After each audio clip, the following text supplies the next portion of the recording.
È la risposta alla cattolicissima festa di Ognissanti. Parliamo di Halloween, il cui simbolo per antonomasia è la zucca luminosa e dolcetto scherzetto.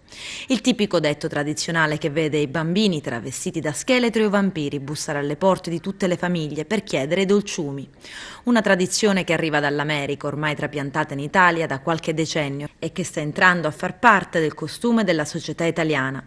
Una festa tipicamente commerciale. Per stasera infatti si prevede il tutto esaurito nei pub, nei locali, con tanto divertimento, considerando anche il maltempo che si è abbattuto in queste ore.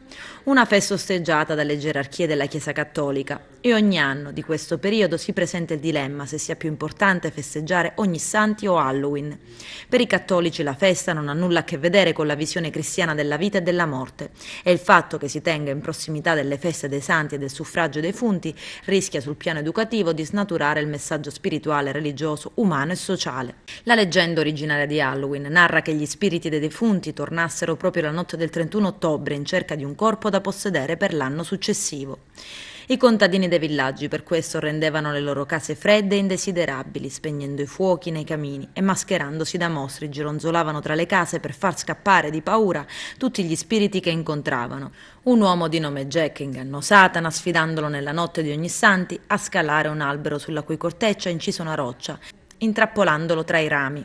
Jack fece un patto col diavolo: se non l'avesse più indotto in tentazione lo avrebbe fatto scendere dall'albero.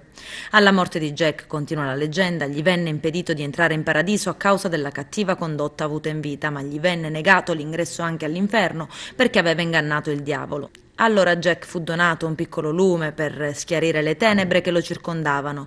Per far durare più a lungo la fiamma, Jack scavò una zucca e mise al suo interno un lumino. Ed ecco perché ad oggi il simbolo di Halloween è una zucca intagliata al cui interno è posata una lanterna.